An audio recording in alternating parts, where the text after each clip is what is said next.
Dames en here, baie welkom by ons Dinsdag aand in Fokus. Goeienaand, ek hoop julle het 'n lekker dag gehad. En ons sien so uit na vanaand se uitsending en ons gesprek wat ons gaan hê. Ons is besig met 'n incredible reeks, die eerste dinge aangaande Christus. En vir ons as gelowiges moet ons besef, waarheid vind sy krag in konteks en definisie. Maar die vyand gebruik ook, as hy ons konteks en definisie kan draai, kan hy ons weg van waarheid afhou. En waarheid moet eintlik ons vrymaak. En so die vyand, hy probeer alles in sy vermoë om ons weg te hou van waarheid af. En daarom bestaan 'n program soos vanaand dat ons die fundamentele dinge weer op die tafel kan sit en daaroor 'n gesprek kan hê. So ons het al gepraat oor ons as Christene om te reg te verstaan wat is verwantskap en verhouding met God. Wat dit beteken, ons identiteit in Christus, dis wat ons laasweek die vorige keer oor gepraat het. En vanaand gaan ons bietjie praat oor die ewige lewe en om die waarheid te ken van die ewige lewe en te weet wat dit is. Ek onthou toe ek 'n kind was, het ons, en ek dink ons almal kom uit daai agtergrond uit van geloof is, jy moet jou hartjie vir liewe Jesus gee en dat jy eendag hemel toe kan gaan en vir ewig kan lewe. En ek onthou ek het so in my bed gelê, ek probeer imagine hoe lank is ewige lewe, en ek het baie aande maar net opgegee want ek kon nie so ver imagine nie, en ek het nog al 'n groot imagination. Maar ewigheid voel verskriklik lank en ek as 'n kind was vir my 'n verskriklike groot ding om te verstaan. Maar dit is hoe ons dit geleer het. Maar vanaand het ek my twee gaste hier soos ouer gewoonte, Andre Strydom, visieleier van Sion Collective. Baie welkom hier so saam met ons. Groot voorreg altyd om hier so te wees. Niels, baie welkom. Dankie Jake. Ja, ewige lewe is 'n groot onderwerp onder ons as gelowiges en ek dink daar's baie interpretasies, maar die grootste een is na hierdie lewe begin die ewige lewe. Weet jy, dan lees ek hierdie ongelooflike stuk in Johannes 6 waar Jesus praat, nogal 'n kontroversiële stuk waar hy praat van hy is die brood van die lewe en dan skryf hy 'n baie spesifieke ding hierso en sê hy, voorwaar ek sê vir julle,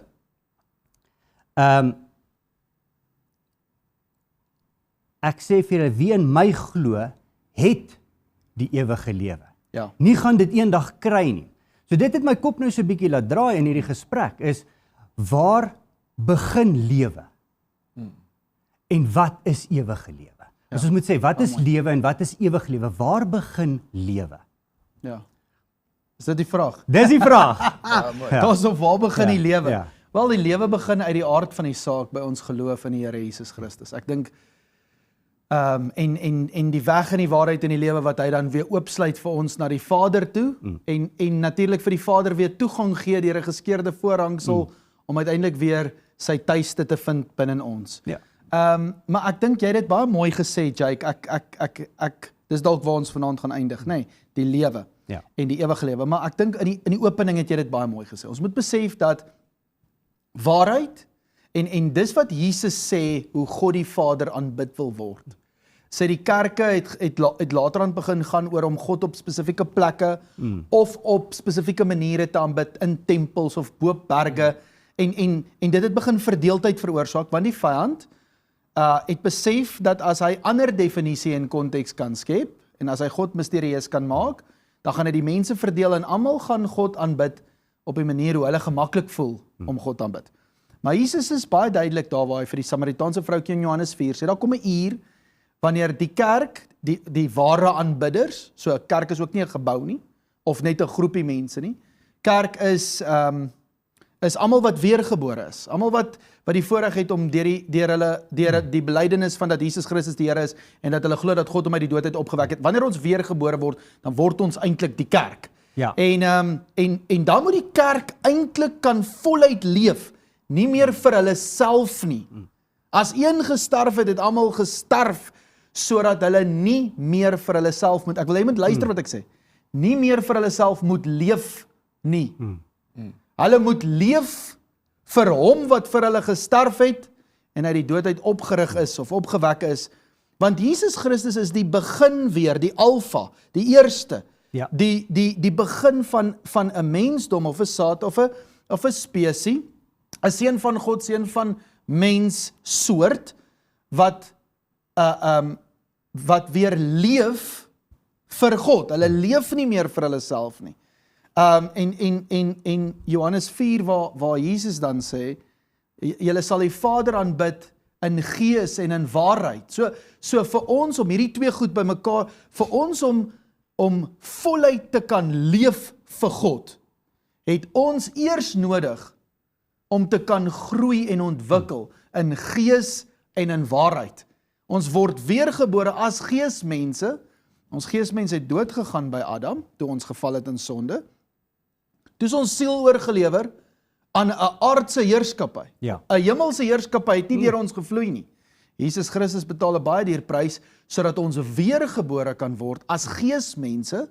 En nou moet ons kan groei in gees en in waarheid. So ons moet hierdie definisie en konteks begin leer en ons moet verby die eerste dinge aangaande Christus kom. Die vyand kom onderskep die kerk vinnig weer met ander definisie en konteks, dan eindig ons nie op by waarheid nie, maar ons noem dit waarheid. So dit word ons waarheid teenoor die waarheid, en nou begin ons waarheid teen julle waarheid en teen julle waarheid beklei. Almal noem dit waarheid, maar dis nie waarheid nie. So ons groei nie op in gees en in waarheid dat ons voluit kan leef nie. Ja. By wedergeboorte begin die lewe. Ja. En die ewigheid daarvan. En om daai konteks en definisie te verstaan, is ek dankbaar dat ons 'n program het soos vanaand, dat ons dit 'n bietjie in fokus kan sit, dat ons daaroor kan praat. Ja. 90% van die kerk glo dat dat Jesus Christus het iets aan die kruis gedoen sodat ons kan iewers heen gaan. Yes. 10% van die kerk is meer akkuraat wat glo Jesus Christus het 'n baie duur prys betaal dat iets uit die hemel uit aarde toe kan kom. Ja. So God het nog nooit met die mens 'n plan met die hemel gehad nie. So ons moenie die woordjie hemel met lewe verwar nie. Verwar nie, ja. God het nog altyd 'n plan met die aarde gehad, selfs toe die mens val, toe kom bring God sy herstelplan op die aarde. Ja. As ons in daai herstelplan glo en ons word weergebore, dan kom woon God met sy gees in ons as 'n tempel. Ons gees en God se gees word een. Ja. So die lewe is dis verskriklik belangrik vir ons as gelowiges om die regte definisie en konteks van die ewige lewe te kan hê, sodat ons voluit kan leef tot eer van God. Ja, en ek dink dit is waar dit dalk vir ons 'n bietjie confusing raak is, want ons weet ons lewe het begin by 'n saad. Ja. En ons het in die lewe ingekom en ons was 'n lewendige mens. En dis hoekom hierdie gesprek, ons eerste ene was eintlik oor wedergeboorte gewees, ek het dit gemis. Ja. Maar ons eerste gesprek was oor wedergeboorte. Ons was weergebore, maar Petrus sê dit sommer, ons is gebore uit 'n onverganklike saad. Ja. Daar begin ons al klaar die idee te kry van ewige lewe. Ja. Daar's iets ewigs aan hierdie lewe wat ons nou leef, wat aan ons gekoppel is. En as ons dit nie vir God leef nie, leef ons dit net weer vir onsself. Ja. Want God gee die ewigheid. God is 'n ewige God. Ja. Ek wil net, weet jy wat, jy sê dit so mooi, want ek wil net hê die kyker moet vanaand verstaan as hulle luister na die gesprek. Ons moet die Bybel, die boek van die regverdige kan vat, dan trek ons 'n streep, daar waar die kruis gaan manifesteer het, nê? Trek ons 'n streep tussen twee maniere van dink. Want ons probleem is baie keer, jy sê nou, ons eerste sessie het gegaan oor wedergeboorte, dan verstaan jy, dan moet 'n wedergeboorte beteken 'n saadkonsep. Maar vir 90% van die kerk is wedergeboorte redding. Ja. So redding, in die oomblik as jy sê die kruis het ons kom red, en jy verstaan nie die kruis het God se plan met mensdom kom red nie, dan verloor jy weer, jy verloor daai definisie en konteks weer van saad en spesie en soort. So as die kyker vanaand luister, moet ons verstaan, alles in die Bybel speel natuurlik af, sodat dit geestelik kan ook afspeel. Die natuurlike is vir ons prentjies van die geestelike verwagting wat God het. So voor die kruis het God baie natuurlike dinge, die gees van God het oor mense gekom en mense het baie natuurlike prentjies uitgebeeld, sodat ons geestelike prentjies kan verstaan. Ja. Want na die kruis word ons weer geesmense, en as jy nie hierdie natuurlike prentjies het nie, sal jy nie die geestelikes verstaan nie. So toe Adam val, toe skatter alles uitmekaar uit, want die menssoort, daai saad, het uit homself uit begin leef. Nou, hier's wat ek wil sê vanaand.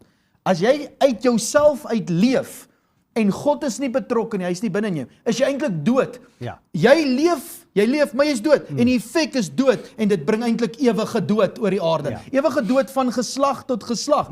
Die plan wat God het gaan dood, gaan dit nou sê, dit klink nou weer, maar doter en doter. Het gaan meer dood en meer dood en meer dood. So die kruis is weer waar Jesus opgelig word, tussen hemel en aarde, tussen twee dimensies, waar hy vertikaal opgelig word en horisontaal, en sy asem uitblaas, en die manifestasie is, die gees kom nou in die liggaam in, en dan begin daar versoening plaasvind. Versoening tussen die hemel en die aarde, en versoening weer tussen mens en mens. Rasse, kulture, geslagte, dit trek alles na mekaar toe. So, as ons voor die kruis 'n mens soort gehad het, 'n saad, wat gebore was, moet ons verstaan, die kruis bring wedergeboorte aan 'n nuwe saad, of 'n nuwe soort. Hierdie soort het vir homself geleef. Hierdie soort leef hy vir homself nie, hy leef vir God. Hierdie soort, soos hy vir homself leef, is dit eintlik dood. Hy leef om te eet, drink en te sterf. Hierdie soort, hy offer baie keer eet, drink en om te leef op, sodat hy kan leef volgens die progressiewe woord van God, wat eintlik, die Engels sê dit mooi, immortality, opsluk, of mortality, mortality, mens, van geslag tot geslag, mortality, ons bietjie lewe, opsluk in die lewe, so, as hierdie geslag reg leef, en vir God, dan pas hulle oor 'n aflosstokkie wat verder reg leef vir God, en so word mortality opgesluk, in die lewe, soos ons van geslag tot geslag weer vir God begin lewe. So as ons 'n streep deur die kruis trek, dan sien ons die natuurlike en die geestelike, en is baie belangrik om dit te verstaan. 'n Geboorte, wedergeboorte. Saad, een met God se gees, en toe val ons, en daar was net een seun van God, Adam, as gevolg van 'n nuwe Adam, seun van God, kan daar nou weer baie seuns van God wees. So ons moet hierdie skale net gou aan weerskante kan kyk, sodat ons konsepte soos hierdie kan verstaan, dat aan die begin het God 'n hemel, 'n geestesdimensie en 'n aardse dimensie gemaak, maar sy plan was altyd om die mens spesie, wat sy beeld en sy gelykenis is, in die aarde te plaas, om vanuit die hemele uit God se instruksies aarde toe te bring. Daarom praat die Bybel weer van 'n nuwe hemel en 'n nuwe aarde waarin geregtigheid wandel. God se plan met die mens is nog altyd die aarde, maar die mens leef nie 1000 jaar lank nie. Die mens leef nou net 120 jaar lank en moet eintlik die lewe aanskuif van geslag tot geslag, sodat die hemelse lewe weer in die aarde kan inkom. So ons praat nie van ewige hemel toe gaan nie. Ons praat van ewige lewe. So die lewe begin by die kruis, en as jy dan mooi verstaan wat ewige lewe is, dan begin jy 'n werk voortsit, waar jy nie vir jouself leef nie, maar vir God, soos wat ons beplan was om te doen, en dan dit oorgee van geslag tot geslag, as die harte van die vaders weer draai na die kinders toe, en die kinders vat dit weer en gee dit weer vir hulle kinders. Dit is eintlik, as jy mooi daar dink, as ons definisie en konteks, voor ons nog oor lewe praat, was, dood is as ek ophou asemhaal. Maar dood is eintlik om verwyder te wees van God. So toe sonde in die aarde kom, toe kom dood. Nie ophou asem, want Adam en Eva het nog aanhou asemhaal. Die dood het gekom, want hulle was verwyder gewees van God. So as ons weer dit kan connect en sê, okay, dit is wat dood is, dan is lewe om weer een met God te wees, ewige lewe. Baie mooi. Maar Niels, ek wil jou nou hierdie vraag vra, want Jesus sê, as julle in my glo, het julle die ewige lewe. Wat moet ons glo van Jesus? Ek dink wat ons baie mooi moet verstaan, is dat God het deur Jesus Christus, het hy 'n herstelwerk gebring, van dit wat verkeerd gegaan het in die tuin. Ons moet dit verstaan. Ek wil terugkom na die dood en lewe gou toe, want toe die mens eet van die boom, God het baie duidelik gewaarsku. As hulle van hierdie boom eet, die boom van die kennis van goed en kwaad, wat nie meer die kennis van God sou wees nie, maar 'n alternatiewe kennis, 'n ander kennis, waaruit die mens vir homself nou sal leef en nie meer vir God nie. As jy van hierdie boom eet, sal jy sekerlik sterwe. En net gou om daai dood wat jy nou oor gepraat het, mooi te sê, dood beteken skeiding. As jy in verklaring woordeboek gaan kyk, dood beteken skeiding. Natuurlike dood beteken ek skei van my liggaam, geestelike dood beteken ek skei van God. Onmiddellik skei die mens van God. Onmiddellik is daar dood. Is Adam en Eva dood? Dood. Al sterf hulle eers later fisies en skei dan van hulle liggaam, onmiddellik dood. Nou word ons in sonde ontvang gebore. Maar by wedergeboorte, dan word ons lewend gemaak na die Gees. en hierdie lewend maak na die Gees, maak dat ek nou weer God kan leer ken. En dis wat die vyand meesterlik was, Jake. Meesterlik was, Sandra het dit nou so mooi gesê, eers dit was 'n mondvol, maar die vyand was so meesterlik om weer eens die kerk na 'n plek toe te mislei. Deceive. Ja, dis wat hy doen, Hy deceive. Iets klink soos waarheid, maar dit is nie, ja. Te mislei, Baie mooi. sodat ons nou leef om eendag hemel toe te gaan. Ja. Die doel van ons wedergeboorte is nie hemel nie. Hemel toe gaan is die gevolg van wedergeboorte. Dit is nie die doel nie. Ja.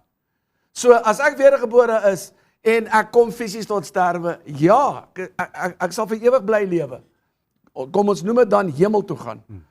Dan is ek nie meer in 'n aardse bestel fisies nie, dan is ek in 'n hemelse bestel. Geestelike, ja. Maar God se doel is die aarde en ek dink dis waar ons dit baie mis. Die aarde behoort aan die Here in die volheid daarvan. En toe die mens val, toe val die aarde. God het die aarde vervloek ter wille van die mens. So die mens moet weer herstel dat God die aarde kan herstel. En die hele klem wat die vyand gebring het is om 'n klemverskywing te bring na ek leef vir die hemel. En ek is hartseer in my gees om te sien hoe die groot persentasies, dan praat van die 90%, ek dink is dalk groter, maar 'n groot persentasie van die kerk se aanbiddingsliedere bestaan om hemel toe te gaan. Ja. Om hemel toe te gaan. En die vyand het so dan geslag dat ons so leef om weg te gaan van dit wat God se droom is. En dit wat God se begeerte is en God se invloed wat hy weer wil terugbring in die aarde.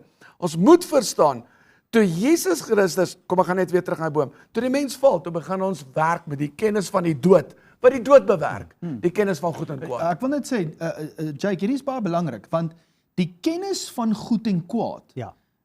maak nie saak hoe goed dit vir 'n mens klink of hoe kwaad, want 'n mens besluit mos, elke mens maak elke dag besluite. Ja. Wat is goed en wat is kwaad? sleg, So kom ek maak die goeie besluit. My goeie besluit is dalk vir iemand anders 'n slegte besluit. Maar die probleem is om daai tipe besluite te maak. Saai eintlik dood oral waar ons gaan, want dis nie die kennis van God se heerlikheid nie, waarmee die mens eintlik moes leef. So toe die mens dood is, geestelik, toe begin hy 'n doodsbestaan heers. En dit het 'n effek, dit bou 'n habitat. Ja. En die aardse habitat lyk toe nie soos die hemelse koninkryk nie, nê? Nou word ons weergebore en ons gees is weer een met God se gees. Ons lewe weer. Maar as ons nie die kennis van gees en waarheid weer opdoen en ons groei in God se heerlikheid nie, Ja. dan hou ons aan nog saai met ons ou kennis van goed en kwaad, al is ons al die lewe. Ja. So daar's nie 'n ewige lewe wat besig is om te ontwikkel. Ja. Ek wil net terwyl ons daar is, dit is baie interessant by begrafnisse, wanneer mense begrawe word, dan sal die predikers baie hierdie uitdrukking gebruik van, ek kan vandag getuig, want hulle het saam met daai ouens 'n pad gestap, né? Ja. Ek kan vandag getuig, vandag is oom Gert by die Here. Dan dink ek, nee predikant, jy het dit verkeerd om. Ja. Die Here en oom Gert is al lankal een met mekaar, by wedergeboorte. Hierdie stop nooit nie. Stop nie. Dit kan nooit stop nie. Dit word nie bepaal deur 'n vleisliggaam wat lewe of sterwe nie. Dit word bepaal deur 'n geesliggaam, né? Hierdie oom is lankal stap hy 'n pad saam met God. Lankal is hy in God een. Ja. Dit hou net aan. So wat sterwe? Die vlees. Stof is hy tot stof gaan hy terugkeer. Eintlik wat sterwe is die kans wat daai oom gehad het om 'n werk uit die Pragtig. hemel uit in die aarde in te bou. Want Pragtig. jy het hierdie ding nodig hier in hierdie Pragtig. aarde. Jy het 'n siele dimensie nodig hier in hierdie aarde, nê? Nee. Ja. Jy het 'n bekeringsding nodig in hierdie aarde dat jy nie soos die wêreld moet lyk nie. Jy moet lyk soos die koninkryk van God en jy moet dit hier kan uitleef. Jy moet al weet jy dis die antwoord baie keer. Kies baie mense om dit nie te leef nie want dan lyk hulle 'n bietjie anders. Ja, So jy het daai siele dimensie en liggaam dimensie nodig om jou eenheid met God uit te beeld en uit te leef. Uit te leef, ek gaan dit weer sê, om te lewe. Ja. Toe daai oom se aardse liggaam dood is, toe sy kans om die lewe hier in die aarde te verteenwoordig ook nie meer hier nie. Ja. Nee, so Niels sê dit baie mooi. En dis die belangrike ding. Dis wat die vyand eintlik wil stop, is ons effektiwiteit Natuurlik. in die So, aarde. so terug na die vraag toe aan die begin, Jake. Dis so belangrik vir ons om te verstaan dat wat die kruis vir ons kom doen het, of wat die kruis eintlik vir God gedoen het met ons, is nie redding nie. Reg. Is nie net gepanel beat, die duike is uitgeslaan en nou kry ons 'n kans om weer gered te word nie. Ons by wedergeboorte, hy wie in Christus is hy wie in hierdie nuwe saad is 'n nuwe skepsel. En hy het hierdie nuwe skepsel uit wat nou een geword het met God en hy begin lewe vanuit God. Kan hierdie skepsel 'n nuwe skepping bou. Die hele aarde sug met reikhalsende verlange na die openbaarmaking van die seuns van God. Mense wat hierdie skepsel wees akkuraat uitleef. Dit gaan alles oor leef. Die volwassenheid van daai soort. Met vanaand as die kykers luister, moet ons heel eerste met ewige lewe die valsheid van redding om hemel toe te gaan. Net gou eers 'n bietjie uitkanselleer. Dit is nie wat ewige lewe beteken nie. Ewige lewe beteken nie redding om hemel toe te gaan nie. En ons word nie net gered nie. God se plan word gered toe ons as tempel van God weer teruggekoop word deur God. En die heel eerste aksie wat God doen as ons weergebore is, sy gees kom woon binne in ons as 'n tempel. So ons kry dan die lewe. Hierdie onverganklike saad is die ewige lewende woord van God. So al val hierdie ding later weer terug na stof. Ek kry weer 'n kans om in hierdie aardse realm een te wees met die hemelsrealm. Ek's 'n burger van die hemele. Nou moet ek leer om 'n ambassadeur te word van dit. Jy sien, dan bind ek hierdie twee werke aan mekaar vas. Dit is verskriklik mooi. Want wat jy nou sê, Sandra, is so belangrik. Dis hoekom Jesus het nooit gepreek hemel toe gaan nie. Ja, nooit nie. Hy het koninkryk gepreek. Ewen in die gebed. Onse Vader wat in die hemel is, die Uranos, die geestesdimensie. Laat u naam geheilig word. Nou God se naam word geheilig in die hemel.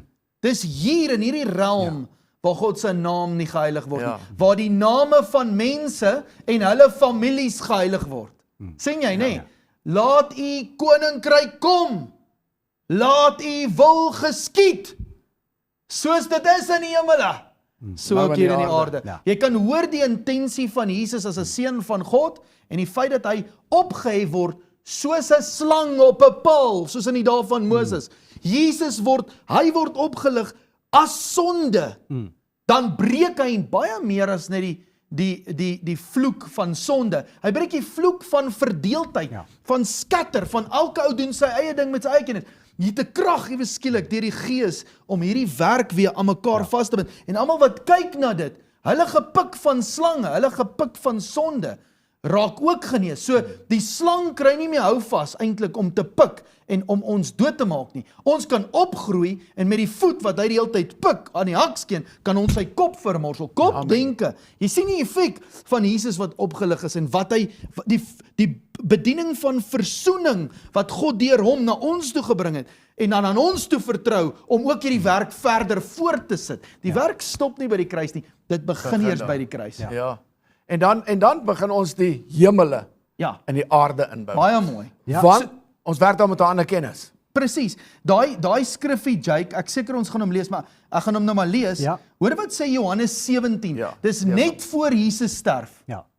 Jesus het nou in Johannes 14 gesê, in die huis van my Vader. So die Vader het een huis. Ons lees daar hemel. Die huis is die hemel. Maar dis nie wat dit is nie. Dis om een te wees in die geestesdimensie met God en God wat weer een is met jou. Hy sê in die huis van my Vader is daar baie wonings. Een huis? Baie wonings. Hy sê ek gaan hom vir julle plek voor te berei. Hy sê nie ek gaan hemel toe nie. Hy's nie op pad hemel toe nou nie. Hy's op pad kruis toe. Hy sê ek gaan dit nou maar net aanvul. Ek gaan kruis toe om vir julle 'n plek voor te berei. As dit nie so was nie, as daar net plek was vir een seun, dan sou ek dit vir julle gesê het. Maar daar's plek vir baie seuns. Baie seuns met God se heerlikheid, wat sy huis en sy naam verteenwoordig, nê? Sodat hy wie in my glo, Johannes 14, en die werke wat ek doen, hy sal dieselfde werke doen en nog groter. Ons het in Adam geglo. Ongelukkig, ek weet mense dink partykeer weird hieroor, maar ons kom uit Adam uit, so ons het in Adam geglo. Hy is ons voorvader, nê? En wie in Adam geglo het, het dieselfde werke gedoen as Adam en nog groter werke. Ja. Sonde het meer geword. Die eerste kind wat dan gebore is, vermoor sy broer. Ja. Die dood tree al daar fisies in. Ja, hy het nog groter werk. Ja, en soos God al hulle uit die tuin uit, en toe al God vir Kain uit sy familiehuis uit. Sien jy wat doen sonde? Ja. Dit skatter, nê? Nee. Maar in Johannes 14 dan sê Jesus, ek gaan nou kruis toe om vir julle plek voor te berei, want in die huis van die Vader is al baie wonings. En dan sê hy, sodat julle kan ook wees waar ek is. Waar is hy? Ek is in die Vader. Pragtig. So hierdie fisiese seun, Ja. aardse mens, is in die geestemensie saam met sy Vader. En die Vader in die geestemensie is in hierdie seun. Ja. Die hemelse dimensie en die aardse dimensie is met mekaar En gekonnekteer. daarin lê die ewigheid. En dan sê hy, en dat julle ook hierdie werke kan doen wat ek doen, en nog groter werke. So ons moet dieselfde werke doen as Jesus Christus, en nog groter werke. En dan loop die gesprek af tot by Johannes 17, en hoor wat sê Jesus hierso, hy sê, dit het Jesus gespreek, en hy het sy oë na die hemel opgehef, en gesê, Vader, die uur het gekom, verheerlik nou u seun, die tyd het gekom, om hom met die kruis op te lig, sodat u seun dan met daai werk, u kan verheerlik, en die voorhang sal skeer, en dan kan u uiteindelik baie seuns weer hê, nê? Hy sê, soos hy hom mag gegee het oor alle vlees, sodat hy aan almal wat u hom gegee het, die ewige lewe kan gee. En dit is die ewige lewe, dat hulle u kan ken, die enige waaragtige God en Jesus Christus wat u gestuur het. So ons moes nie in die voetspore meer van Adam volg, waar ons eie ding doen nie, want Adam het sy eie ding gedoen. Ons volg nou in die voetspore van 'n nuwe Adam, wat nie sy eie ding gedoen het nie. Hy het die Vader se ding gedoen. Pragtig. So, maar jy kan nie opgroei in dit, as jy nie die Vader ken nie. Yep. Ja. So, hoe meer ek dan by wedergeboorte, die Vader ken, en ek groei in gees en waarheid, nou word my lewe nie meer 'n saad van dood nie, my lewe word 'n saad van die lewe, en my werk gee ek oor weer aan 'n volgende, en hy vat die lewe op, en die volgende een vat die lewe op, en so gaan die ewige lewe voort, om die werk van die hemele in die aarde in te bring. Pragtig. Ja. Yes, baie mooi Maar gesê. nou, maar ek, en dis my vraag wat ek nou vir jou gevra het, want ek dink baie van ons uit die kerk, as ons sê ons ken die Here Jesus Christus, dan ken ons hom op 'n sekere manier. Ja. As ons glo in Jesus Christus, glo ons hom in 'n sekere manier. Ja. Ons is geleer wat van Jesus om te glo. Of dit is die drie eenheid, of dit is hy's deel van die godheid, whatever. Dit is wat ons geleer is om te glo. Wat moet ons van Jesus glo en wat moet ons van hom ken om ons kykers te help om akkuraat dit uit te leef? Want ons leef nou in die tyd wat die openbaring van Jesus Christus hier is. En as ons nou gepraat oor die boom van die kennis van goed en kwaad, maar eintlik wou God ons gehad het deel van die boom van die lewe. Ja. Jesus Christus as hierdie saad wat in die grond geval het, Reg. en die wortel wat nou deurgebreek het, en ewe skielik kan ons nou sien die openbaring van Jesus Christus. Ja. Wat moet ons weet van Jesus Christus? Jake, ek gaan weer sê, ek wil vir Niels eintlik 'n kans gee met dit te antwoord, maar ek gaan dit weer sê vir ons kykers vanaand. Die kruis split. Dis 'n spieelbeeld, Ja. 'n natuurlike en 'n geestelike. Ons moet dit verstaan. Die duiwel het so kom steel by die kerk om 'n doktrine in die kerk in te bring wat nêrens in hierdie Bybel staan nie. Ja. En dan mors dit hierdie spieelbeeld op. Dis die probleem. So wat die vyand gedoen het met die eerste, kom ons noem met die natuurlike kant, nee, voor die kruis. Hy het net een seun, God het net een seun van God gehad, Adam, en toe val hy, en toe sal nooit weer seuns van God nie. Almal was in sonde gebore, en dit het hulle ontbreek aan die heerlikheid van God. God kon nie die aarde vul met sy heerlikheid nie.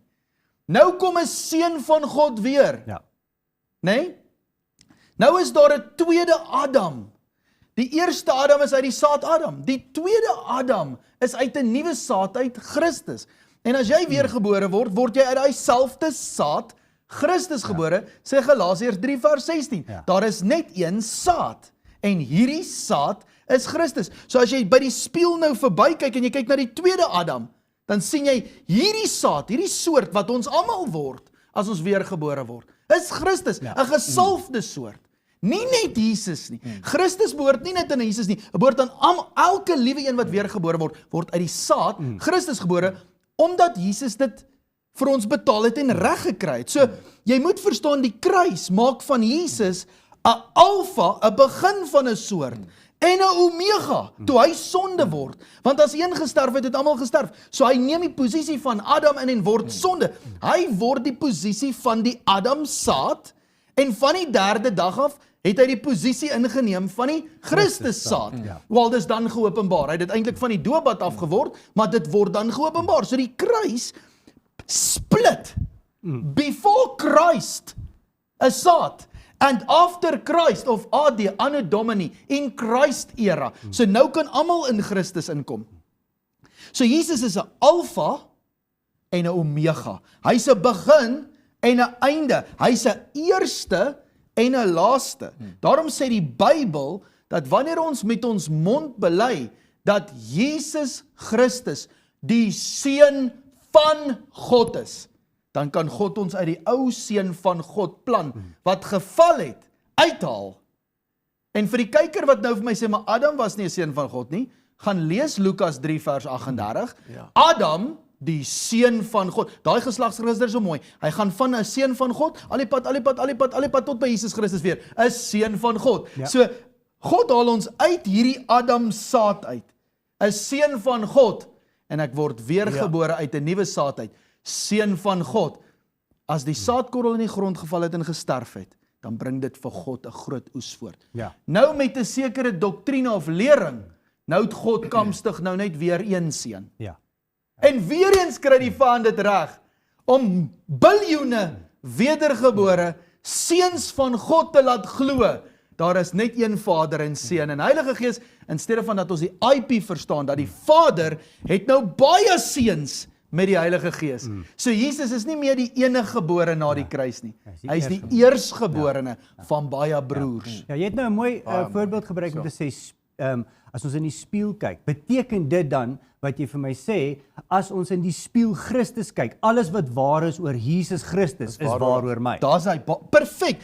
In fact, ons kykers kan dit vanaand gaan lees, in 2 Korintiërs 3 vers 18. Hy sê dit, hy sê, aangesien ek nou met 'n onbedekte gesig, met ander woorde, my Adam, my veil is nou weg, aanskou ek in 'n spieël, die Here Jesus Christus, verander ek van gedaante na gedaante, ek verander van 'n mens na mens, van heerlikheid tot heerlikheid, soos wat die Gees doen, na dieselfde beeld, na dieselfde beeld, sodat God baie seuns kan hê. Ons moet begin lyk soos Jesus Christus. Ons het dan gelyk soos Adam, toe doen ons elkeen ons eie ding. Nou moet ons soos die tweede Adam lyk. Sodat ons almal nie meer ons eie ding kan doen nie, maar dat ons God se dinge kan doen. Dis die ewige lewe. Hoe meer ek nou vir God ken, deur die Here Jesus Christus, wat nie vir homself geleef het nie, nou begin ek lewe. Nou saai ek die lewe. Ek leef deur die progressiewe woord van God. Man shall not live by bread alone, but by every word that proceeds out of the mouth of God. Dis eintlik fantasties om aan te dink, want Jesus sê, hulle vra hom, wys vir ons die Vader. Hy sê, as julle my gesien het, julle die Vader sien. Dit is dan nou so ook met die seuns van God, as die mense die seuns van God sien, moet hulle die Vader kan sien. En dis wat die vyand wil stop. So as ons kan verstaan dat wie ons is in die gesig van Jesus Christus. Hy het voorgeloop en hy het hierdie werk gedoen om vir ons te wys. Ons almal het what would Jesus do bandjies gedra, jy weet, om te sê, ek moet myself bewus maak van hier's 'n ouer broer wat al 'n pad gestap het en vir ons gewys het hoe om jou lewe neer te hê. Nou niemand kan stry daarteen dat Jesus se werk ewig gaan staan. Die lewe, daai opstanding is 'n ewige werk. Vir ons as seunskap, wie wat in ons lewens te kan neerlê, maak ons sluit ons ewigheid elke dag. Sien jy nou daai skriffie? Pragtig. Mortality. My mortaliteit. My 80 jaar, 90 jaar, 40 jaar word nou opgesluk in die lewe. So, dit was nie net Jesus toe nie, dit was Petrus ook. En toe Paulus. Jy sê, ek meen, wat het hy verduur?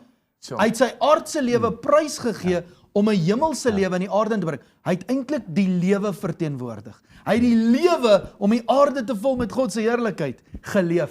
Hy het die dood om 'n lekker lewe te leef en dan vir die afterlife. Jy sien, want dis wat die skrif, daar staan nie Want so lief het God die wêreld gehad, dat hy sy eniggebore seun gegee het, sodat die wat dan in hom glo, die afterlife kan hê nie. Ja. Maar ewige lewe in ons koppe, as gevolg van verkeerde definisie en konteks, het afterlife geword.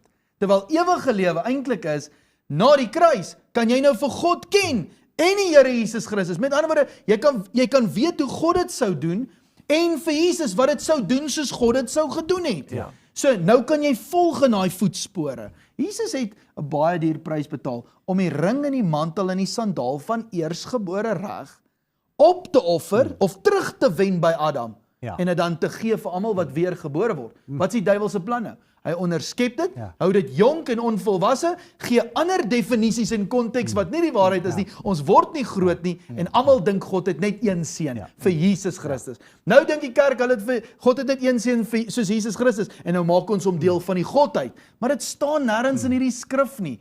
So, nêrens in hierdie skrif staan God die Seun nie, of God die Gees nie. Daar staan net God die Vader, die Gees van God, en die Seun van God. Jy hoor wat ek vir jou sê, nee? Dis baie belangrik hierdie. Dis verskriklik belangrik, want om weer terug te kom, Adam moes die beeld en die gelykenis van God wees. Jesus Christus was die beeld en die gelykenis van God. Dis hy. En hy het dit moontlik gemaak dat ek en jy die beeld en die gelykenis van God kan word. Dis hy. Maar om die beeld en die gelykenis van God te word, moet ons weer God leer ken. En die Here Jesus Christus wat die eerste van hierdie werk is, wat nou in ons ook opgeneem het word. Want die Seun dra nie sy eie beeld nie. Hy dra die beeld van sy Vader. Die Here het net gesê, daarom moet ons op 'n plek kan kom, waar my lewe nie meer Niels wys, of Sandrey wys, of Jake wys nie. My lewe wys God. Ek dra die beeld en gelykenis van God. Maar hier is ons groot probleem, Jake. Ons sit met verskriklik baie kennis van goed en kwaad binne in die kerk. Omdat by wedergeboorte doen God 'n werk in my gees, 'n volmaakte, afgehandelde werk. Maar die Bybel leer my, en dis wat Jesus ons leer, dis wat hy preek. Ons gaan met 'n manier van dink verander. Bekeer jou denke na God se manier. En ons moet God se manier leer ken. Ons werk nie van God se manier af nie, ons werk van ons eie behoefte af. Nou is dit swaar in hierdie aarde, en is moeilik in hierdie aarde, en ons hou vas want die trompet gaan blaas, en dan is ons verlos, prys die Here. Dan gaan ons weg van hierdie aarde af. Maar iewerster moet iemand hierdie aarde begin bestuur, met die beeld en die gelykenis, met die heerlikheid van God, met die denke van Christus. En so moet ons hierdie weer, die duisternis weer terugdruk, sodat die aarde weer kan aan die Here behoort en die volheid daarvan. As mense die woordjie Christus hoor, dan dink hulle aan Jesus. Verstaan jy? Dis hoekom ek hierdie vraag vra. Dis heeltemal verkeerd. Dit het begin by hom. Sonder hom is dit onmoontlik. Maar as jy die woordjie Christus hoor, moet jy sien almal wat weergebore is. Dis 'n saad. Dis 'n soort. Dis boeties en sissies saam met Jesus Christus. Potensiële volwasse seuns van God wat die lewe moet verteenwoordig. Nou, Niels praat nou van heerlikheid. Die probleem is, en ons lees dit in Matteus 6, hy sê Jesus ek sien eintlik vir Jesus daar pleit wanneer hy praat met die mense, want Niels het nou gesê, ons gaan op 'n manier moet bekeer. Niels moes net die sin klaar maak. Bekeer hulle, want as dit nie gebeur nie, sal die koninkryk van God nie kan kom nie. So die heerskappy van God kan nie kom as hierdie werk wat hier is, nie hier ook kom nie. Jy het altyd die denke van 'n Adam gehad. Nou het jy intussen al in Christus gekom, maar jou denke is nog nie daar nie. Dan help dit ook nie, dan lê hierdie oorwinning dormant. En dan sê Jesus in Matteus 6, hy sê asseblief ek pleit by julle, julle is nie meer ongelowiges nie. Julle is nie meer kleingelowiges nie. Heerlikheid, julle is nie swak nie. Julle is nie armsalig nie. Julle besef nie, maar wat julle soek, vind julle. So, soek allereers die koninkryk. Julle is amazing, God se beeld en God se gelykenis wesens. Besef julle nie wat julle soek, en waar julle klop, en waar julle voor vra. Dit sê hy nou in Matteus 7, maar soek allereers die koninkryk. Soos 'n voeltjie die lig soek, en 'n lelie die veld soek, moet julle julle habitat soek. So as die skat wat in julle is, verkeerd is, en julle definisie en konteks is verkeerd, en julle noem dit lig, maar dis eintlik duisternis. Hoe duister is daai duisternis nie? Nou preek elke kerk vir jou, wat is die lig? Jy sien maar Jake, as ons verstaan dat Adam was 'n heer, toe verloor hy sy heerskap. Nee, nou kom Jesus Christus as 'n heer, hy herwin weer die heerskap. Nee, nou glo ek in hom, nou word ek weergebore deur die Heer. Ek word ook nou heerskap, ek word weer 'n heer. 'n dames en 'n heer, 'n konings en 'n priesters en 'n profete. Ek word nou weer 'n heer. Nou kan ek leer wat is die heerlikheid, sodat ek heerskappy kan voer, dan kan God my verheerlik. Maar God kan nie verheerlik wat nie sy heerlikheid is nie. So die kerk moet ophou elke denominasie sê, nee, hier is die lig, nee, daai is die lig, nee, daai is die lig. Want as ons verkeerde definisie en konteks het en ons noem dit lig, maar dit is eintlik duisternis. Is dit baie duisternis want dit kom voor as die waarheid en dan is dit eintlik deception. Die vyand hoef nie te deceive nie. Die kerk sonder kennis deceive van self. So ek moet weet wat is die regte definisie en konteks. Laat die skat kan reg wees. Want as die skat reg is in my en ek verstaan dit, dan kan ek bekeer en ek kry die mind of Christ. Ek is in Christus, nou kry ek die sinne van Christus. Ek begin so praat en hoor nou hierdie mooi woord.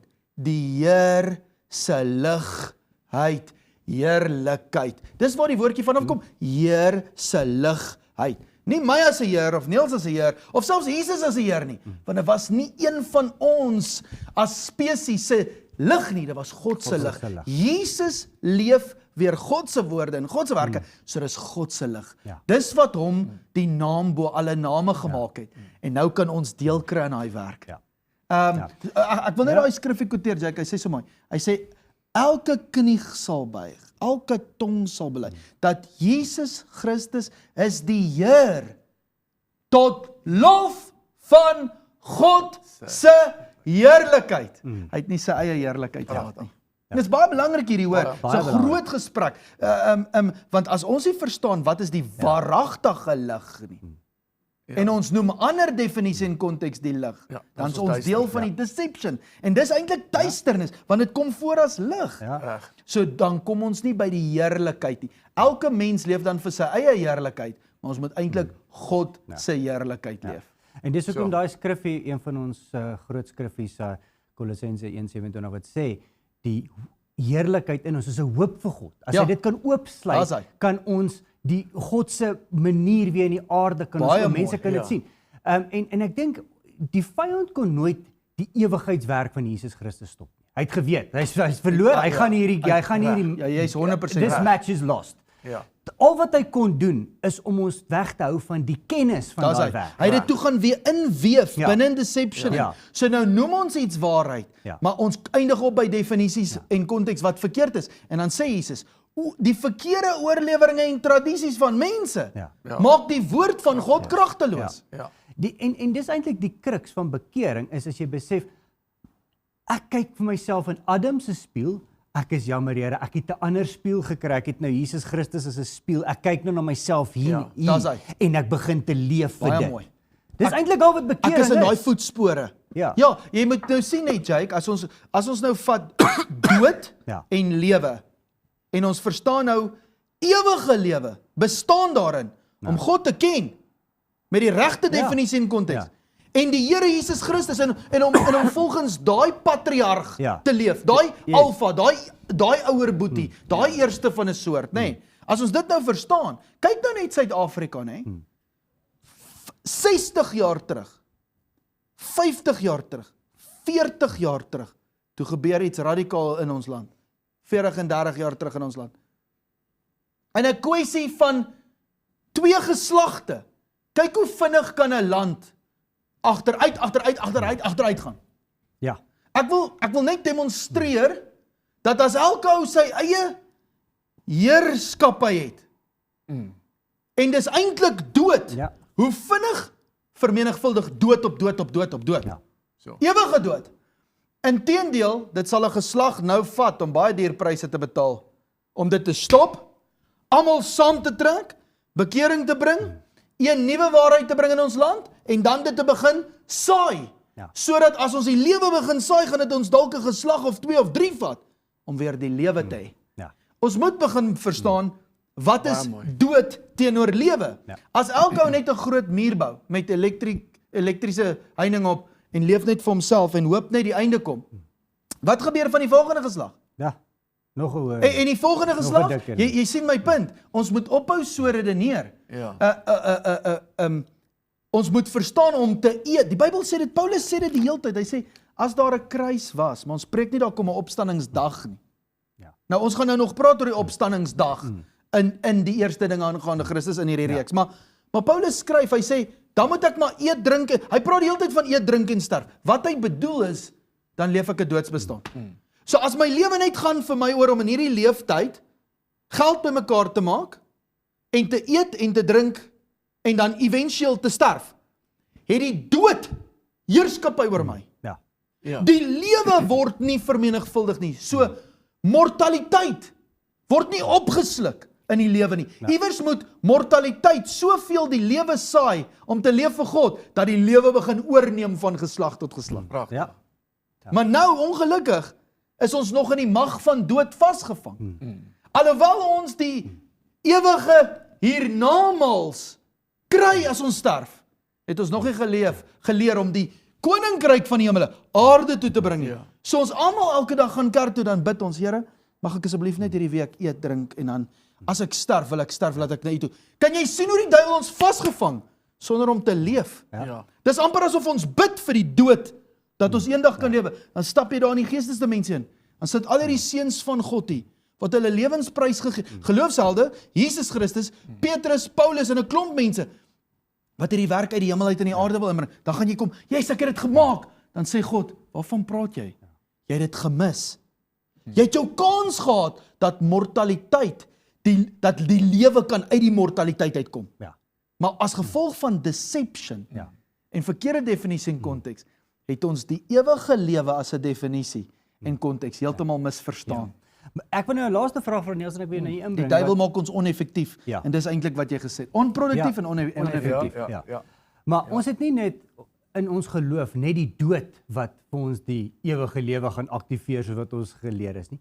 Ons het ook die tweede koms van Christus wat ons geleer het. Ons wag vir Jesus om terug te kom om ons te kom haal, sodat ons dan 'n ewige lewe daar kan hê. Ja. Dit is die tweede gedeelte van hierdie gesprek, want ons glo baie die ewige lewe kom na die tweede koms. Ja, wat ook maak dat ons vashou en wag. Yes, Dis reg. vashou en wag. Ja. Wat is die tweede koms van Christus, Niels?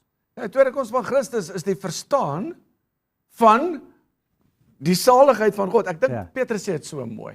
'n Skrif wat vir my baie mooi sê is in 1 Petrus 1 vers 9. Waar hy sê die einddoel van my geloof. So ek het nou 'n gelowige geword vanuit die werk van die eerste koms van Christus. Ja. Ek het my geloof daaraan verklaar, dit wat Jesus Christus namens my Ja. kom offer het, eintlik wat die Vader deur Jesus Christus kom bewerk het, Ja. as 'n koopsom om my los te koop van die mag van sonde en dood. Ja. En hierdie oorwinning in my geplaas. Natuurlik, en dan die oorwinning in wedergeboorte. Maar dan is ek 'n gelowige. Ja. En hierdie geloof het 'n einddoel, die redding van my siel. En die tweede koms van Christus het te doen met die verstaan wie en wat ons is as 'n Christus geslag in hierdie aarde. Ja. Dis weer eens daai identiteitberowing wat die vyand ons wil van kom beroof. Ons het dit net so los en vas gepraat. Maar Jake, hier is die meesterlike plan van die vyand. Die vyand, jy het dit net nou gesê, kan nie keer laat ons wedergebore raak nie. Ja. Hy kan nie dit keer nie. Dis die werk wat God kom doen deur Jesus Christus. Dis die goeie nuus. En enigiemand wat daai goeie nuus hoor, gryp na daai nuus en wedergeboorte vind plaas. Die vyand hou ons vas hier met verkeerde kennis. En daai verkeerde kennis maak dat ek en jy nie verstaan wie en wat ons is nie. Nou as ons nie kan uitkom by ons identiteit nie. Jy weet, ek sit en dink terwyl ons in die gesprek het aan die mite van Tarzan. Wat groot gemaak word, 'n mens, 'n mensie wat groot gemaak word deur ape. Ja. Hy leer aap wees. Hy leef sy lewe nie as mens nie. Ja. Hy leef dit as 'n aap. Tot die heerlikheid van die ape. Maar hy's 'n mens. Ja, ja. Jy weet, en En ek dink dis baie keer die geval met ons, omdat ons nie verstaan, en ek wil nou nie hier gebruik nie, in daai sin van die mense... Dit is nie verkeerd wees nie, baie mense dink ons kom van... maar die punt wat ek wil maak is, op die einde van die dag moet ons begin verstaan wie ons is. En die verstaan van wie ons is, bring uiteindelik die oorwinning. En dis wat die vyand ons wil keer. En omdat ons nie verstaan wie ons is nie, want ons weet nie waarmee is God besig nie, leef ons vir, dit is nou swaar in hierdie aarde, Here kom verlos ons en vat ons weg. En dan bring ons nie die werk van die Seun van God in die aarde in nie. So die tweede koms van Christus is 'n verstaan, dis 'n salvation, dis 'n begrip, om te weet dat wie ek is ook wat hy is, of anders gestel is, wie hy, Jesus Christus was, is ook wat ek nou is na die Gees. En nou kan daar baie opstaan, baie kom van Jesus Christus, geopenbaar word van Christus soort in hierdie aarde. Weer 'n keer, sodat as jy my gesien het, het jy die Vader gesien, het jy die Vader gesien, het jy die Vader gesien. En ek dink ek moet Hebreërs 2 hier noem, waar Jesus het so pragtig sê, daarom skaam ek my nie, om hulle my broers te noem nie. Want daar sou baie broers, baie seuns van heerlikheid, in hierdie aarde kom opstaan. En dis die tweede koms van Christus, wanneer ek begin verstaan wie en wat ek is, as Christus. Ek hou van die vraag. Die vraag is baie spesifiek vanaand, en is in baie spesifieke volgorde, ek hou daarvan. Ek dink wat baie belangrik is ek gaan weer dit sê vanaand vir ons kykers. As ons die kruis vat en ons trek 'n streep, en ons maak 'n spieël, die natuurlike spieël wys vir ons fisiese prentjies. Die geestelike prentjies kom nog, en dit kom oor sulke spesifieke tye dat ons dit kan verstaan. So ons kyk na die natuurlike. So die Bybel sê God doen niks eers geestelik nie. Alles is eers natuurlik, dan geestelik. So daar was 'n natuurlike koms van Christus. Dit was deur fisies Jesus. Sodat die saadkorrel van Christus in die grond kan val en sterf en vir God 'n groot oes kan voortbring. So orals oor die laaste 2000 jaar, want Petrus het die openbaring gehad om te verstaan. By God is 'n dag soos 1000 jaar en 1000 jaar soos 'n dag. Hy sê daai gedeelte baie spesifiek. Want tussen waar hy vir Jesus as die Christus verklaar het, toe Jesus vir hulle vra, wie sê die mense is ek? En hulle noem 'n klomp name. Toe sê hy, nee, maar wie sê julle is ek? Toe sê hy, U is die Christus, die Seun van die lewende God. So Christus is 'n saad, wat weer 'n seun van God is, 'n seun van 'n lewendige God. Met ander woorde, God kan leef, deur ons, nee. Presies 6 dae later, op die 7de dag, vind die verheerliking op die berg plaas. Toe verheerlik God vir Jesus Christus. En toe Petrus, hy sien iets, wat hy eers later toe nou sou verstaan. Hy het ook gedink, het gaan in sy tyd gebeur. Het gaan in sy tyd gebeur. Paulus het gedink, het gaan in sy tyd gebeur. Baie mense dink, dit gebeur in hulle tyd. Maar dan net voor hulle dood, toe skryf Petrus, luister, ons volg nie 'n fabel nie. Ons volg iets baie spesifieks. God het 'n plan met die aarde. Hy gaan hierdie aarde vul met sy heerlikheid. Ons moet verstaan, God het hierdie heerlikheid binne 'n mens gesit. Maar nie in alle mense nie, binne die wedergebore mense. Want die oomblik toe die wedergebore mense wedergebore is, toe is hulle nie meer van die soort Adam nie. Hulle is van die soort, die saad, Christus, waarvan Jesus die eerste is. Hy sê so, tel die horlosie. 1000 jaar, 2000 jaar, 3000 jaar, 4000 jaar is toe Jesus sterf. 5000 jaar, of sal ek sê na die kruis, 1000 jaar, 2000 jaar, as die 3000ste jaar begin, net soos wat hy in die oggend van die 3de dag opgestaan het, gaan hierdie oes begin opstaan, hulle gaan wakker word, iets gaan gebeur, en God het die profesie gegee, dat hierdie ontwaking eerste in Afrika begin, en het begin van die suidpunt af. Suid-Afrika, daarom het God met die Afrikaner verbond gesluit, dat uit die Afrikaner uit, hierdie tweede koms van Christus, wat nie weer 'n natuurlike koms is, van 'n fisiese Jesus werk nie, maar 'n geestelike koms, waar hierdie oes gaan wakker word en opstaan, wat binne ons almal lê, waar dit uit die suidpunt van Afrika uit gaan begin plaasvind en dan oor Afrika gaan tot op die uithoeke van die aarde. Soos dit Simon se rene was wat die kruis die laaste myl gedra het, so sal dit Afrika wees wat die laaste myl weer van die evangelie dra. So Petrus is baie spesifiek. Ek het hom gesien toe ek hom erken 6 dae later op die 7de dag. So God se horlosie werk in 7 dae kalender maal 1000 jaar. Nou ons leef nou 2000 jaar al verby. Ons leef in die 3000ste jaar van die kruis. Ons leef ook 6000 jaar verby na Adam. Ons leef in die 7000ste jaar van skepping. Ons leef in die 7de dag wat die Here se dag is en die 3de dag wat die opstandingsdag is. Die tweede koms. Die tweede koms is 'n geestelike koms van ons wat begin verstaan presies wat hy was as seun van God, seun van mens. Word ons nou as seun van God, seun van mens. Nou connect ons met al die geloofshelde wat soos 'n wolk van getuies hierdie werk uit die hemel uit neerbring, sodat die stad Jerusalem weer uiteindelik in die aarde begin posvat en dat hemel en aarde deur volwassenheid weer met mekaar gekonnekt word. So waar, want jy het vanoggend ook gesê dat die natuurlike loop die geestelike vooruit. Niemand sit 'n saad in die grond om net weer een saad terug te kry. Baie mooi. Dis 'n mis. Dis nie 'n boerwerk. Dis 'n mis. So vir ons om te verstaan die tweede koms is nie net weer een saad nie, dis 'n oes van daai saad. Daar's hy baie mooi. En as ons dit verstaan en weet is my amazing om te kan sê dat Petrus het besef dis nie in hulle dag nie. Paulus het besef dis nie in hulle dag nie. En hier sit ons vandag en ons het die voorreg om te kan sê dis in ons dag. Dit is, Jake, en weet jy wat? Ons moet dalk so 'n bietjie stop en sê Sela. Ons moet sê, jy's reg. Bedink dit vir 'n oomblik. Maar ek wil ook vanaand vir ons kykers sê, as die kyker nou sê, my magtig, kan dit wees? Moet ons besef, die dag het nou net eers begin. Daar lê nog 1000 jaar oor waarin God die Satan gaan bind. En 'n manier hoe God die Satan bind, is om deception te bind. Hy bind ander kennis van goed en kwaad. Soos wat ons bekeer na die regte heerlikheid toe, word die Satan vir ons gebind. En iewes skielik, ons word vrugbaar, vermeerder, bewoon die aarde, bewerk dit en heers. Die koninkryk soos dit is in die hemele, word dan weer die koninkryk ook hier in die aarde. Maar hierdie mooi openbaring van Petrus nou van die 3de dag en die 7de dag kommunikeer aan ons dat op die 3de dag staan daar 'n Christus geslag op wat die 7de dag manier van God weer herstel. Die rus van God. Hy sit God weer in sy rus. Baie mooi. Ja, dis baie mooi.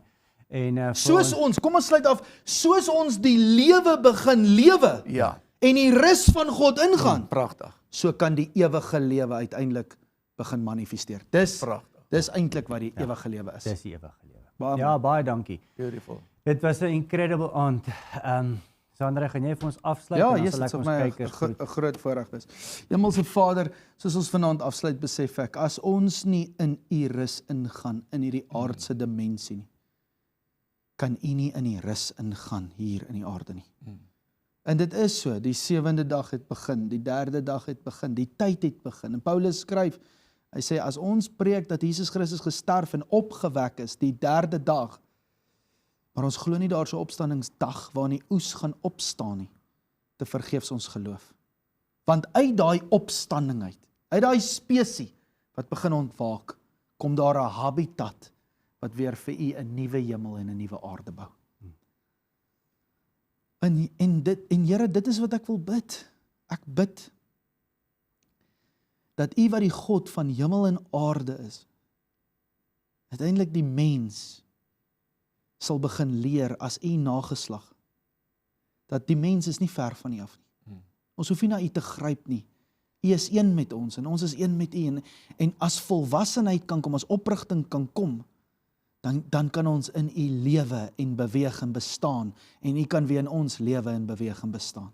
En ons sal dieselfde werke doen as die Here Jesus Christus en nog groter werke. Want dieselfde heerlikheid wat U hom gegee het hy vir ons gegee. En soos hy aan die regterhand sit en middelaar is tussen hemel en aarde, om U gees uit die geestesdimensie, die hemelse dimensie, weer toegang te gee in hierdie aardse dimensie, om in ons te heer. Here, kan ons uiteindelik bekeer en in U rus ingaan. En U kan in die rus ingaan. So my gebed is vandag dit, Here. Dat die opstandingsdag, ek wil die opstandingsdag seën, ek wil dit heilig verklaar. En ek wil bid, Vader, dat die tyd het gekom, die uur is hier, die openbaring is hier. En hierdie openbaring sluit Jesus Christus se werk aan die kruis, wat U so duur prys voorbetaal het, oop in elkeen van ons. En ons kan daai ring, ons kan uit ons varkhokke uitkom. Ons kan as gelowiges in die kerk wakker word, soos wat daai oudste boetie wakker geword het. En ons kan soos heidene, ongelowiges wakker skrik uit ons varkhokke uit. Ons kan huis toe kom. Ons kan die ring en die mantel en die sandaal opneem en die sonde stop tussen hemel en aarde. Ons kan saam met die Vader sy huis begin bou. Soos dit is in die hemel en net so ook in die aarde. Die opstandingsdag is hier. Dis tyd om wakker te word. Dis tyd om ons wedergeboorte te verstaan en te begin regenereer. Want U verwag 'n nuwe hemel en 'n nuwe aarde. Maar dit sal nooit gebeur as ons nie die aarde kan vul met die heerlikheid nie. En dit sal nooit gebeur as ons nie die definisie en die konteks reg kry en herstel nie. Ja. So Here, dit wat U droom, dit wat U begeer, ek wil dit seën. En ek wil bid, Vader, dat U sal dat die aarde vir U 'n rusbank sal word vir U voete. Dis my gebed vanaand. Dankie, Here. Ons wil U in U rus invat. Ons wil in U rus ingaan, sodat U in U rus kan ingaan. Sodat hemel en aarde kan een word. Kom word verheerlik in ons midde. Ek sien die woord van, ek wil bid dat die Gees van God dit sal die naprediker wees en dit sal vasmaak. Dat deception nie meer sy hou vas op ons sal hê nie. Dat ons sal losbreek, Here. En dat ons sal seker maak dat die lig wat in ons is die waaragtige lig. En die woord is die lewe en die lewe is die lig van die mense. Ons is geroep om die woord vlees te maak. Dis wat seuns van God doen. Anders kan niemand U sien nie. Anders kan hierdie aardse dimensie U nie openbaar nie. So, mag die woorde van ons mond en die meditasie van ons hart vir U aanneemlik wees, Here. En kom word verheerlik. Kom vorm baie seuns van heerlikheid, sodat die aarde kan ophou sug na die openbaarmaking van hulle en U heerlikheid. Ons is lief vir U.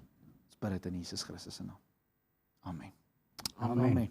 Ja, mooi. Dankie Sandra, dankie Niels, dankie vir elkeen van julle. Ek weet partymal so 'n gesprek voel soos 'n golf wat jou voete onder jou uitslaan en jy moet jouself vind. En maar moenie dit hierdie jou afskrik nie. Die God roep ons in dieper waters en hy wil die dieper goed van hom met ons deel.